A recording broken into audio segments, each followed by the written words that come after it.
मालिक का प्यार, उसकी मोहब्बत बेइंतहा खुशियां देने वाली है, परमानंद देती है। पर आदमी अपनी औकात कभी ना भूले। औकात से मतलब हम किसी को बुरा नहीं कह रहे, जात पात का नहीं कह रहे, किसी धर्म का नहीं कह रहे, अमीरी गरीबी की औकात का नहीं कह रहे।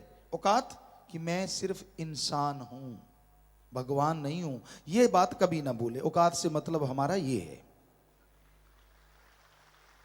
जब आदमी अपने आप को कुछ बना लेता है ना कि मैं भी कुछ हूं, बस फिर मालिक कहते तू है, मैं क्यों आऊं, तू तो कुछ है।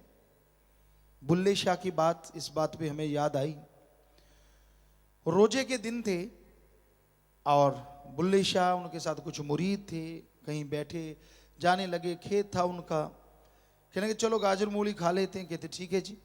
बुल्ले शाह कहने लगे आप आगे जाओ, हम यहाँ बैठते हैं। रास्ता था बीच में से, वो मुरीद थोड़ा आगे जाके खाने लगे, बुल्ले शाह जी साइड में बैठे। वहां पर कहते हम अकेले ठीक, क्योंकि जब फकीर तो जान ही जान होते हैं, मुरीदों की सफाई भी तो करवानी होती है ना। तो इतने में मुसलमान भाई आए, घोड़ों पे सवार थे। उन्होंने देखा शक्ल सूरत से जो ये भी मुसलमान है, अरे ये गाजर मूली खा रहे हैं, लगी हुए खाने में। कहेंगे आप कौन हो? कहते हम मुसलमान हैं। कहते रोजे के दिन और आप कुछ खा रहे हो, दे तेरे की ले तेरे की, काफी जुत्तम पेल हुआ। कहने लगे आपके साथ कौन है? कहते जी हमारा गुरु जी है। दौड़े दौड़े वो घोड़सवार वहां भी पहुंचे। बुल्ले शाह कहने लगे तू कौन है? कहने लगा मैं तो जी बंदा हूं। कहने लगे कोई जात कोई धर्म? कहते ना जी कुछ भी नहीं, मैं तो सिर्फ बंदा हूं। कहते छोड़ पागल, चले गए सारे। शिष्य आए, कहते गुरु जी आप तो बिल्कुल कुछ नहीं कहा, बातें करके वो चले गए, और हमारा तो देखो हाल, बुरा हाल है, कपड़े तक फाड़ दिए, सारी शरीर में टस टस हो रही है यहां जहां उनकी पड़ी है। तो ये क्यों हुआ?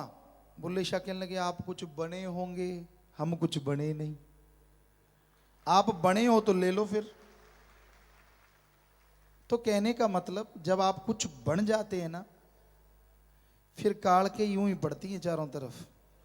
कभी काम वासना, कभी क्रोध, कभी लोभ, कभी मोह, कभी अहंकार, कभी मन, कभी माया, कभी ईर्ष्या, कभी दुई द्वेष, देख तेरे की तड़ातड़ पड़ती है, और सारे सिमरण उसी को बचाने में लग जाता है। सुमन ढाल बन जाता है कि ना भाई इसके नहीं पढ़नी चाहिए, ये तो मालिक का बच्चा है। फिर आप कहते हैं मैं सिमरण तो करता हूं, सत्संग तो सुनता हूं, फल क्यों नहीं मिलता? अरे कहां से मिले?